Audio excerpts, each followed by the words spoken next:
The top 10 most expensive art pieces this year, it was a crazy $781 million. Let's find out who those artists are and what pieces made the list. But first, let's acknowledge how insane this is. And after this video, do me a favor and send yourself down a rabbit hole trying to figure out why. Why do people spend this much money on one piece? Is it for love? Is it for taxes? We can get back into that later. Anyway, this is our news of Mariah. Let's get to it. Let's start from bottom to top. Coming in at number 10 is Cy Twombly's Untitled, which was executed in 2007 and sold for $58.9 million. Let me repeat, this is number 10. Just imagine what the rest of the list is gonna look like, and imagine, better yet, that they expected this piece to sell for more. The highest estimate on this piece was $60 million. Now, a treat would have been to see it surpass that, but it landed right in the middle of the estimate of low of $40 million and the high of 60. Number 9 is Jackson Pollock's Untitled, number 17. It was executed in 1951 and it sold for $61.2 million. Now, because of the rarity here, it went past its high estimate by a great amount. It was estimated to sell between a low of $25 million and just a high of $35 million. So $61 million raised a lot of praises. Up next, we have a very, very special one. He is the only artist on this list who sold an NFT. And on top of that, the only artist that actually seen any monetary return from those high-selling pieces. Now, correct me if I'm wrong. Number 8, coming in, we have Beeple's Everydays, the first 5,000 days, which was made in 2021, this year, and sold for $69.3 million. Now, this one was unprecedented. No one could possibly know the outcome of this one. It was completely new to the market, but it did not disappoint, making headlines literally everywhere. Next, we have number 7, Claude Monet's, a painting from his series Water Lilies. It was made in 1919 and it sold for $70.4 million. That was no surprise there. Coming in at number 6 is a Vincent Van Gogh piece. I'm personally not gonna try to butcher the name here with my Texas accent, but you guys can take a stab at it.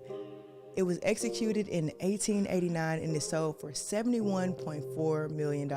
At number 5, we have Alberto Giacometti's Lanez. It was cast in 1965 and it sold for $78.4 million. This piece was sold from one of the most fascinating single owner collections of the year, from the Maclow's collection, and it was purchased by Justin Sun. If you guys have been keeping up with the art news, you should know who Justin Sun is. He's the crypto entrepreneur that everyone is talking about in the art world. He's also planning to show his entire collection in the metaverse. If you want to learn more about that, click the card above. Now, coming in at number 4 is Mark Rothko's number 7, which was executed in 1951 and sold for $82.5 million. Although this piece was estimated to sell for up to $90 million, it would have been amazing for that to happen for those who were watching, and more so for the Maclows. Or, now that I think about it, maybe not for the Maclows, because the only reason they were selling this collection was because they were going through a divorce. I'm pretty sure they were not happy to get rid of their entire collection. We're going to talk about that more in another video. Number 3 is Sandro Botticelli's Portrait of a Young Man Holding a Roundel, which sold for $92.2 million. This piece in itself had 2 options. It was either not expected to perform at all, or expected to perform up to $200 million. Now, especially artists, I want you to listen to the language that I'm using and the language that the auction houses use. Using words like perform, it lets us know that the work has become separate from the artist in many cases, taking on a life of its own, really becoming a performance piece. Now, I wanted to note that because it's very interesting. Let me know what you think about that in the comments. Now, we're to the final 2, with number 2 being none other than Jean-Michel Basquiat, selling, in this case, his second most expensive auction result to date of $93.1 million. And finally, for number 1, a name you know whether you're familiar with art or not, Pablo Picasso, selling his piece for $103.4 million. The bids were coming through until the end.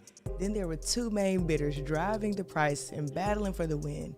They went up just $1 million increments at a time, from $60 million to $90 million, trying each other's hands and bidding by phone. It was crazy. Now, keep in good mind that these numbers include the auction house premium, which were the fees that auction houses charged to sell the work. For instance, the Pablo Picasso hammered at 90 million, but at the end of the day, it sold for 103.4 million because of the premiums. Needless to say, these auction houses are making a lot of money. Let's end by recognizing that there are no women on this list. Let's also recognize that only one artist saw a direct monetary return, and this artist used the technology of the non-fungible token. That's all I have for you guys today. Don't forget to press that like button and subscribe if you vibe. Until next time.